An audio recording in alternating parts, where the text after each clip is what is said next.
Hello friends, welcome to my channel Kalima stories. आज की कहानी है रिया की। रिया जिससे बचपन से ही उतना प्यार नहीं मिला जिसकी वो हकदार थी। उसकी दादी सिर्फ अपने पोते का इंतजार कर रही थी और जन्म हुआ एक बेटी का। और उसकी जन्म के साथ ही उसकी मम्मी को एक बीमारी लग गई थी। मम्मी उसका जितना ध्यान रख पाती थी रखती थी, माँ बाप का पूरा प्यार था, पर दादी को हमेशा पोते की रट लगी रहती थी। हमारा कुल दीपक हो जाता तो कितना अच्छा था। रिया जब 3 साल की हुई तो उसकी माँ की उसी बीमारी की वजह से मृत्यु हो गई। अब तो दादी का गुस्सा 7वें आसमान पर। पैदा होते ही माँ को खा गई। एक कुल दीपक होता तो कितना अच्छा होता।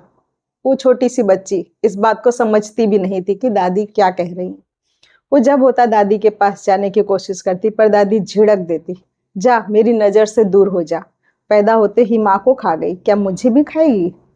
उसके पापा ये सब देखते उन्हें मालूम था कि मेरी माँ मेरी बेटी के साथ अच्छा व्यवहार नहीं करती हैं, पर वो कुछ कर नहीं सकते थे। एक दिन रिया की दादी ने जोर दिया, उसके पापा को कहा, ऐसा कर, दूसरी शादी कर ले। उसके पापा ने मना किया, नहीं, मेरी रिया को प्यार नहीं मिलेगा। दादी बोली, कुल दीपक चाहिए मुझे। तू अकेला वारिस है मेरे घर का, मुझे भी तो वारिस की जरूरत है। फिर उनके पापा ने विचार किया, सोचा मेरी रिया को भी एक माँ की जरूरत है। अभी बहुत छोटी बच्ची है, कोई ऐसा मिले जो उसे पूरा प्यार दे पाए तो वो बच्ची भी अपना जीवन जी पाएगी। बहुत सोच विचार के बाद उनके पापा ने हाँ कर दिया। रिया के पापा की दूसरी शादी हुई। माँ बहुत ही अच्छी थी, रिया का बहुत ध्यान रखती थी। कभी महसूस ही नहीं हुआ कि वो उसकी सौतेली माँ है। धीरे धीरे रिया 5 साल की हुई। तब उनके घर में एक छोटा सा मेहमान आया, एक बेटा हुआ। दादी तो फूली नहीं समा रही थी, आह मेरे कुल का दीपक आ गया। बहुत खुश थी। पूरे गांव में बताया कि मेरा कुल दीपक आ गया है। लेकिन रिया के साथ वो अभी भी वैसा ही भेदभाव करती थी। उसके पापा मम्मी का प्यार उसे बराबर मिल रहा था। धीरे धीरे रिया 10 साल की हो गई। अचानक एक एक्सीडेंट में उसके पापा की मृत्यु हो गई। दादी भी अब बूढ़ी हो चुकी थी। घर का काम उनसे कुछ होता नहीं था। अब बचा कौन? रिया की माँ और रिया और उसका छोटा भाई, बूढ़ी दादी। रिया की माँ पर तो समझो दुखों का पहाड़ टूट पड़ा। वो बेचारी करती क्या, बच्चे संभालती कि नौकरी जाती, ज्यादा पढ़ी लिखी नहीं थी। तो उन्होंने एक छोटे से रेस्टोरेंट में रोटी बनाने का काम शुरू किया कि मेरे दोनों बच्चों का भी खर्च पूरा हो जाएगा और मैं पास के होटल से आ भी जाऊंगी, खाना भी मिल जाया करेगा। रोज वो रोटी बनाने जाती। धीरे धीरे घर का खर्च वो अच्छी तरह चलाने लगी थी। रिया की पढ़ाई छूट चुकी थी क्योंकि घर संभालना था। माँ को जॉब पे जाना होता था तो छोटा भाई घर में अकेला होता, दादी उतना ध्यान नहीं रख पाती, वो खेलते खेलते बाहर भी निकल जाता था। रिया ने अपनी पढ़ाई छोड़ दी और समय जब बीतता गया, रिया धीरे धीरे 16 साल की हो गई। भाई भी बड़ा होकर स्कूल जाने लगा था, समझदार हो गया। रिया की दादी स्पीच गुजर चुकी थी। रिया ने मम्मी के साथ में रेस्टोरेंट में जाना शुरू किया। उसको भी खाना बनाने का बहुत शौक था। वो शेफ के साथ में खड़ी होती, देखती क्या चीज़ कैसे बन रही है, क्या कितना पड़ता है, और अपनी मम्मी का हाथ भी बटाती। घर अच्छी तरह चल रहा था, कोई दिक्कत नहीं थी। एक दिन रिया के घर के दरवाजे पर एक कार आके रुकी। जो कोई घर का एड्रेस पूछता हुआ था, एक लेडीज थी, वो रिया के घर का ही एड्रेस पूछते हुए आ रही थी। रिया बाहर आई, बोली, हाँ आंटी, आपको किससे मिलना है? उन्होंने कहा, मुझे राधा से मिलना है। रिया चौंक गई, राधा तो उसकी पहली माँ का नाम था। बोली, कौन राधा? बोले, राधा शर्मा। रिया ने कहा, उनकी मृत्यु तो बहुत पहले हो चुकी है। वो आंटी सरला आंटी थी जो राधा की बचपन की फ्रेंड थी। तब उस समय फोन नहीं हुआ करते थे और दोनों की शादियां दूर दूर हुई थी, पर किसी तरह इतने दिनों बाद उन्हें राधा का पता चला। लेकिन जब तक पता चला बहुत देर हो चुकी थी। उनकी बचपन की फ्रेंड अब इस दुनिया में नहीं थी। रिया के मम्मी जो थी, उन्होंने उनको अंदर बुलाया और कहा, आइए बैठिए। पूरी कहानी बताई, इस तरह से ये हुआ हमारे साथ में, और ये उनकी ही बेटी है।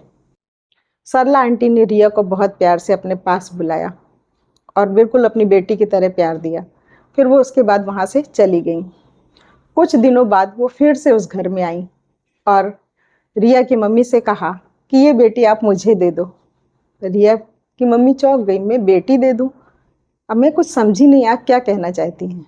तो बोली, ये अब 18 साल की होने वाली है, मेरा बेटा भी शादी लायक है, क्या मैं इसे अपनी बहू बना सकती हूँ?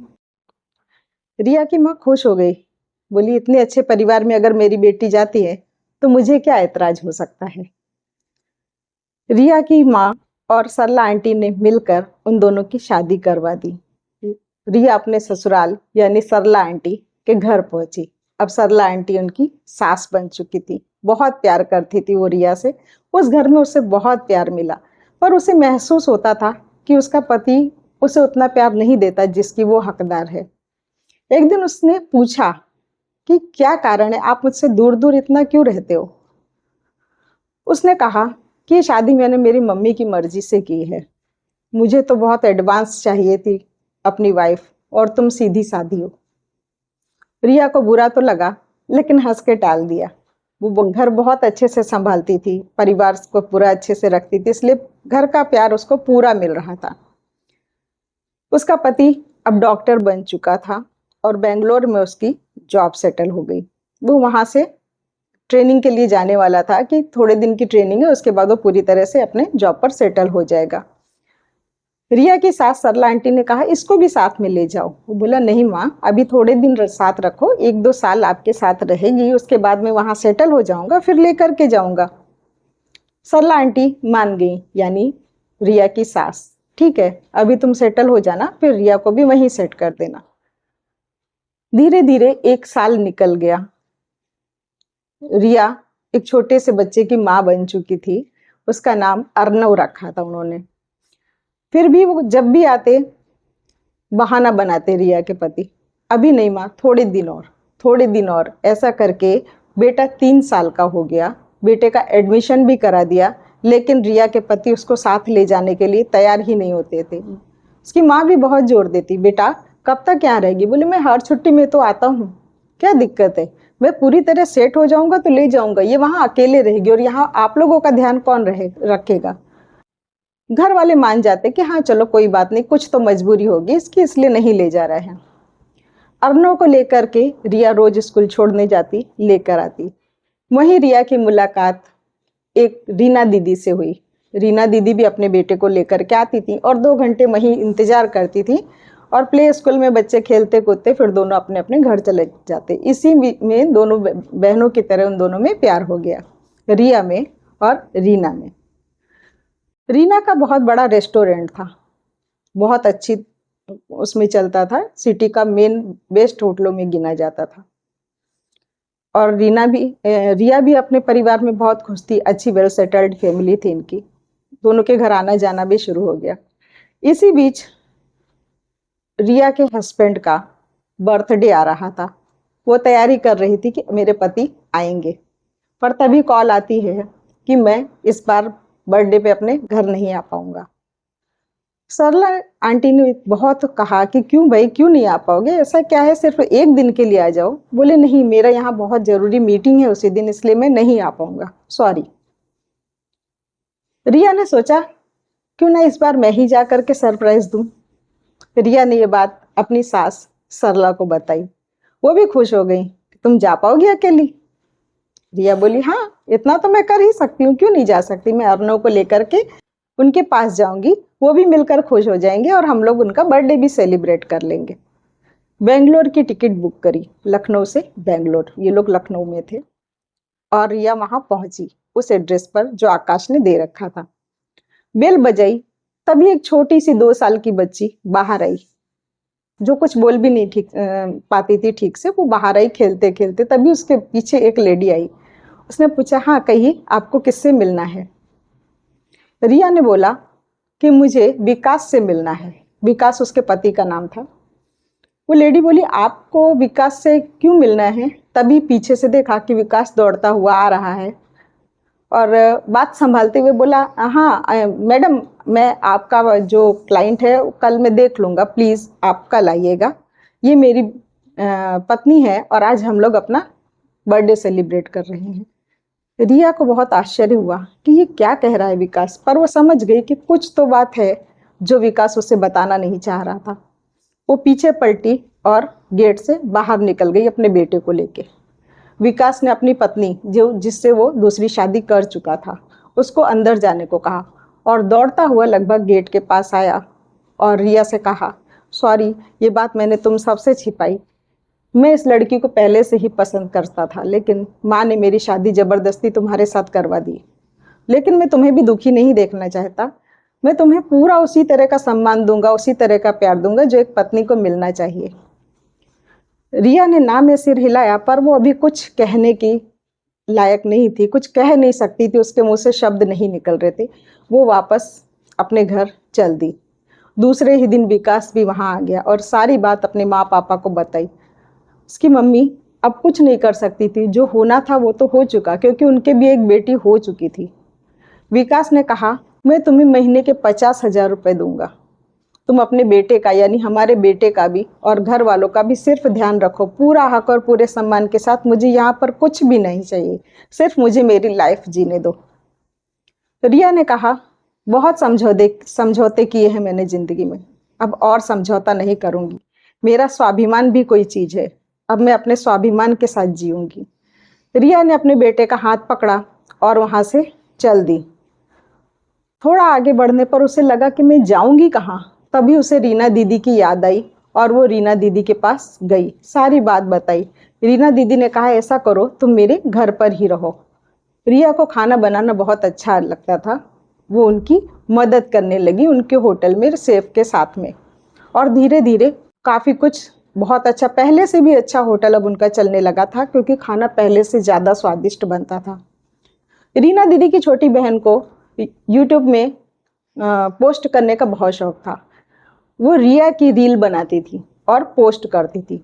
धीरे धीरे लाइक्स बहुत बढ़ने लगे और लोग बहुत पसंद करने लगे। एक चैनल बनाया रिया के नाम से, जो बहुत ही सक्सेस हुआ। लोग बहुत ही तारीफ करते थे और नई नई वैरायटी रिया बनाती थी और वो सारी रीना दीदी की जो बहन थी वो पोस्ट करती थी। इस तरह से काफ़ी पैसा भी इकट्ठा हो गया। अब अर्नव बड़ा हो चुका था, उसके एडमिशन और ट्यूशन की भी खर्च बढ़ रहे थे। एक दिन वो उदास बैठी थी, इतना पैसा मैं कहाँ से लाऊंगी। तभी रीना ने पैसे देते हुए कहा, ये तुम्हारी मेहनत की पहली कमाई। वो चौंक गई, मेरी मेहनत?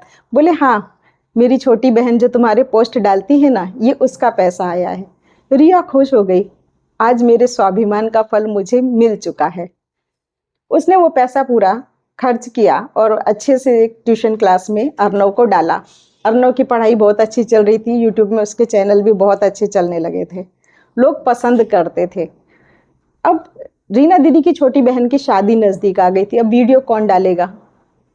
उन्होंने आकर के पास में रिया से कहा, मैं तुम्हें सिखाती हूँ कैसे चैनल बना है तुम्हारा और कैसे तुमको पोस्ट करनी है। अब ये तुम्हारा है, मेरा जितना काम था मैंने कर दिया, अब आगे ये तुम्हें सीखना है। रिया ने कहा, हाँ, मैं पूरी कोशिश करूँगी और मैं अपनी ऑडियंस को भी पूरे प्यार के साथ वीडियो दूंगी, क्योंकि उन्होंने मुझे इतना पसंद किया है। इस तरह रिया ने अपनी पूरी जिम्मेदारी के साथ अपने बेटे का ध्यान भी रखा और स्वाभिमान के साथ आगे की जिंदगी बिताई। दोस्तों, आपको ये कहानी कैसी लगी? अगर पसंद आई हो तो प्लीज़ लाइक करें, कमेंट करें, सब्सक्राइब करें और बेल आइकन दबाना ना भूलें, ताकि मेरी नई कहानी आप सभी को मिलती रहे। Thank you.